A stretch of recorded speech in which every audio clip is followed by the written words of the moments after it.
Hello and welcome to BitTech. Today we've got a huge review for you. It's massive, it's gigantic, it's the Corsair iCue H170i Elite Capellix Ultra Performance 420mm Rgb liquid CPU cooler. So, as well as having the longest name of any computer component ever made, it's also got a massive 420mm rad to cool just your CPU. Let's get right to the unboxing and see exactly what this has in store for us.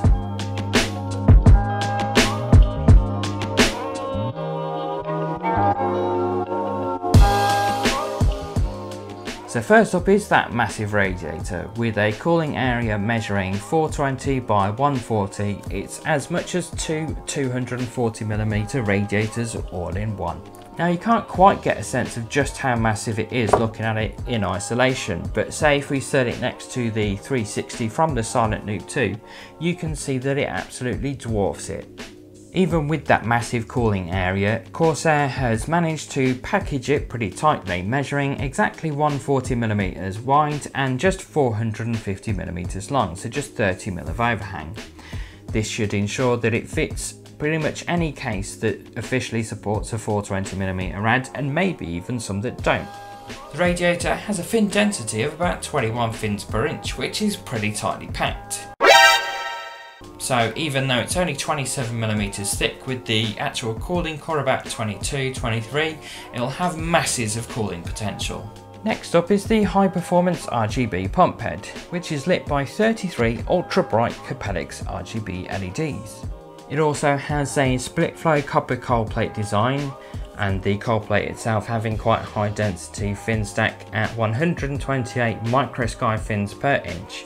Corsair says that this offers really efficient cooling whatever the load. And finally in the pump block is of course the pump itself. Now this unit is a low noise centrifugal pump which is capable of putting out up to 0.82 litres per minute flow while remaining under 20 decibels, which should put it in really good stead for our 35 decibel test. Although that measurement is taken 1 metre away, which is a fair distance and about double the distance I use when measuring the volume of the coolers. The fans are Corsair's ML-RGB series PWM fans, and they have 8 RGB LEDs on each fan. These use Corsair's magnetic levitation bearing, which helps keep them nice and quiet. They also have quite a wide RPM range, going from 400 all the way up to 2000. Across that fan range, the fans go from 10 decibels up to 36 decibels, and at their full speed push 97 CFM of air and 3mm H2O of static pressure. So with specs like those, these fans will have no problem in pushing through that high density radiator. As well as having quite a wide RPM range, the fans have a 0 decibel mode where they will stop altogether below a certain temperature.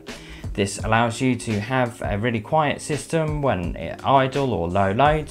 When that load ramps back up and the coolant in the cooler reaches 40 degrees C, the fans will kick back on and keep that in check again. To control the pump block and fans, Corsair provides an iCue Commander Core unit. It can actually control up to 6 fans, both the fan speed and the RGB, as well as having an input for a temperature sensor. It connects to your computer via a motherboard USB 2.0 header and is powered through SATA.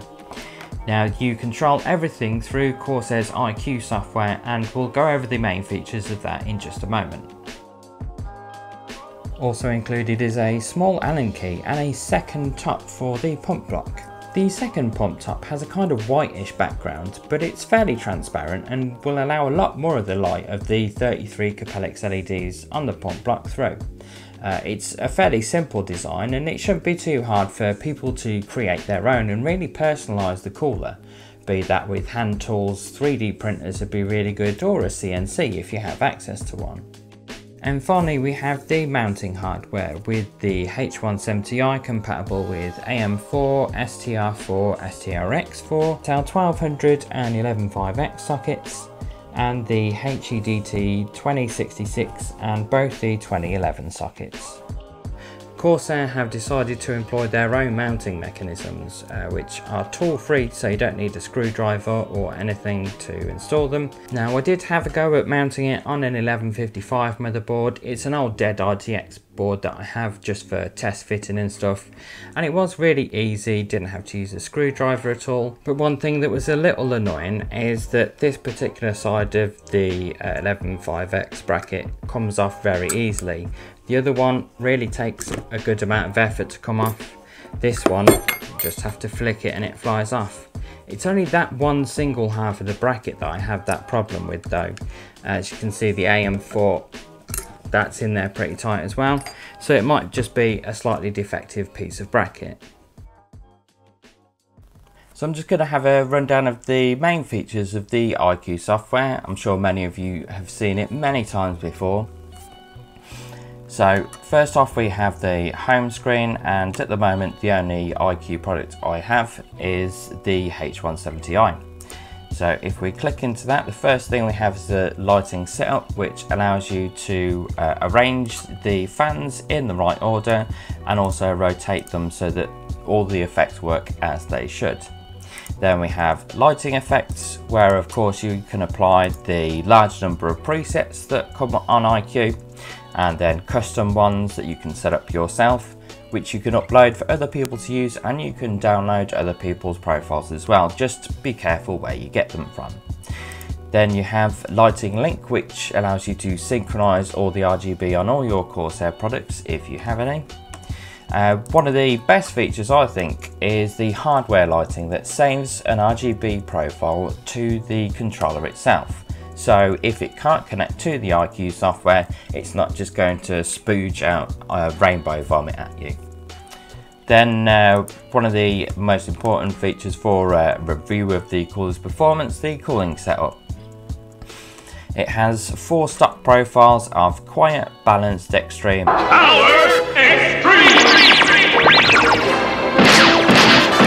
and 0 RPM. This 5th option here of variable speed is just for the pump alone. Now it's a little annoying that I can't set all of the fans and pump to those profiles just by clicking on them down below. Like, they don't do anything by being there. The only thing you can really do down here is set up your own custom fan curves or fixed speeds, as I have done for my 100% fan speed and 35 decibel test. That's the wrong way around now.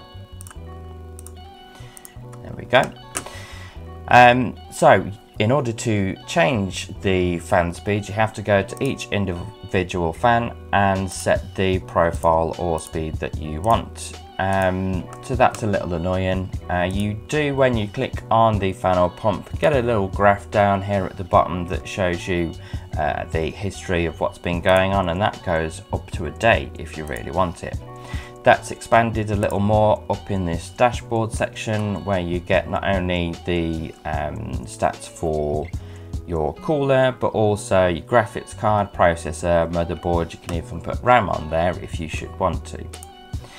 Just going back into the cooler setup, then we have the alerts, so you can set it so if the coolant reaches a critical temperature, it can shut down, or it can whack the fans up to 100% to prevent that, and other such things like that. And then we have device settings, where you can set the overall brightness for the fans and then update the firmware. It also has an LED port detection for if you connect any new LED devices to the controller. Now, I said just now that you couldn't set profiles just from one click on the cooling page, but you can do that by setting up profiles up here, which I have done for my 35 decibel test setup and the 100% fan speed setup. So you can assign a particular fan speed and LED configuration and set that as a particular profile and name that as you should want to. So with iCue out the way, it's time we get to the benchmarks. So you may have noticed that the Radiator isn't mounted in the case, and that's not just to display it properly.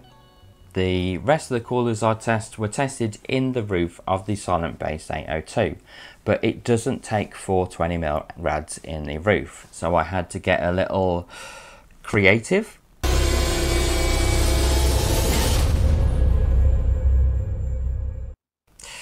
It's not pretty, is it? But I am the king of bodges and ghetto mods, so it worked. It kept it up there pretty securely. You may have noticed that the removable fan bracket was still put on top of the radiator, and that's because all of the other coolers that I tested had that bracket there. And while it will restrict the airflow a bit, it's not a fair test if it doesn't also have it there. Speaking of things you may have noticed I have a receding hairline, but thanks to a revolutionary new system, I don't have to worry about that anymore. I just use Keep, where I keep all my money and I don't worry about losing my hair. Over to Andy for the details. Andy? Thanks, Andy. That's right, with Keep, you keep all of your money and don't give a rat's ass if you're losing your hair. You can use that money to buy new components for your computer, and you can spend all day gaming when no one will see that you're going bald. No one gets your data. There is free postage for life. So that's Keep. K-E-E-P. Just keep your goddamn money. Back to Andy. With that out of the way, let's get to the results. We get our results from a 20-minute run on Cinebench with a 5800X, and we use a delta temperature against the ambient of the room, with the ambient recorded throughout the benchmarks. First up is the 100% fan speed, which tests the brute force of these coolers. So at a 100 watt load with a average fan speed of 1729 RPM, the H170i managed 36.1 degrees centigrade. That's 2 degrees C less than the Silent Nuke 2, 3.9 less than the MSI K360 and 5.2 less than the Pure Loop. At 125 watts, the H170i managed a delta temperature of 47.4 degrees C. Again, better than the rest of the coolers we've tested, ranging from 3 degrees C cooler than the Silent Loop 2 up to 6.3 degrees C, better than the Pure Loop 360. At 150 watts, the H170i stretches its lead even further with a delta temperature of 56.6 degrees C, 3.5 C cooler than the Silent Loop 2, 6.1 better than the MSI K360, and a massive 8.6 degrees C cooler than the Pure Loop 360. It's not really surprising that with such a massive radiator it has smashed the competition. What is a little surprising is the speed that I got from my particular fans. It's 13.5% down on their rated top speed. Normally you have a variance of plus or minus 10%, so that's a little on the high side for them. Even at that high speed, they were pretty loud. Well, I say they were loud, the fans themselves still seemed really quiet, that magnetic levitation bearing really working. But the sheer volume of air that they're pushing out, whooshing through the radiator and out of the case, created quite a racket. It was far louder than, say, the Silent Loop 2 at full whack. Next up is the 35 decibel test, where we can get our hearing back. For the H170i, that meant setting the fans to 989 RPM and the pump at around 2400 RPM, which is the balanced profile. At 100 watts, the H170i got 38.4 degrees C, 2.7 degrees C cooler than the Silent Loop 2, 4.1 degrees C cooler than the Pure Loop 360, and 5 degrees C cooler than the MSI K360. At a 125 watt load, the H170i managed 50.1 degrees C over ambient, which is 3.8 degrees C cooler than the Silent Loop 2, 4.4 degrees C cooler than the Pure Loop 360, and 6.6 degrees C cooler than the MSI K360, which really didn't like this test, as you can see from the 150 watt load results, where it failed to make a complete pass. But the H170i had no such problems, getting an average delta of 60.1 degrees C, which is a massive 5.3 degrees C cooler than the Be Quiet Silent Loop 2, and 6.7 degrees C cooler than the Pure Loop 360. Again, the H170i just obliterates the competition. There's really no match for that large radiator, and Corsair specifically say in the press pack that they've set their fan profiles for a more conservative noise and to be less aggressive, and that's probably why it really excels at 35 decibels, and it'll be interesting to see where their profiles fit in around that noise load. So at the top of the fan charts obviously is the 100% fan speed at 47.4 over ambient, then is the extreme profile with an average of 1244 RPM and a CPU delta of 47.7 degrees C. Next up is the 35 decibel result, and that really shows how Corsair has tried to be less aggressive in its fan profiles. Next is the 0 RPM mode with an average of 766 RPM and a CPU delta of 52.5 degrees C. Then the quiet, which has an asterisk next to it, bear in mind, and at 391 RPM gets a CPU delta of 54.1 degrees C. And then the balance profile with an average of 578 RPM gets 54.7 degrees C. Now that asterisk is actually because on the quiet profile that 391 RPM wasn't quite enough to keep that CPU in check and complete a full run on Cinebench. I included the result just so you can see that wasn't that much difference between it and the balanced in terms of performance. But then again, that last 10 minutes is where it really gets hard for the coolers to keep that CPU in check, as shown by it crashing after about 11-12 minutes each time. Another interesting thing is how there's a really small difference between the 100% fan speed and the extreme profile, despite there being a 500 RPM gap between the two. Now that might be because that at the extreme profile you're really getting the peak efficiency of that radiator, but there might be another explanation. The radiator is actually a couple of mil thinner than the fans. It measures between 136 to 137 mil across the radiator. That means there's a small gap where air can get past the side of the radiator. With it being quite a high fin density, the back pressure against the fan will be quite high, and past that extreme profile it might be forcing more air out of the side of the radiator. Now I did put a little piece of paper against it. There was some air coming out of that. It didn't appear to be much. I couldn't really say for certain that it would improve the performance that much if it was jutted right against the side, but that's why most custom water cooling radiators are a bit thicker than the fans they're intended for, just to make sure you get that proper seal. But really the performance is phenomenal anyway, and I couldn't say for certain that this would be on all retail models. It might be just a slightly defective pre-production model, as with the mounting bracket, and the box does have a pretty sizable dent on it as well, so maybe there's a bit of damage in transit, but I don't think it would make a whole lot of difference, and as you can see from the results, it's just absolutely smashed it anyway. Speaking of mounting, it wasn't really a great experience on the AM4 motherboard. You use the stock plastic mounting clips, and then you have two metal hooks you've got to get over. With them just being loosely tied into the nuts, they do have a habit of pivoting about quite a lot, and it can be really tricky to get both of them on. I don't know why they don't use the same 4-point mounting mechanism that they have for every other socket that this supports.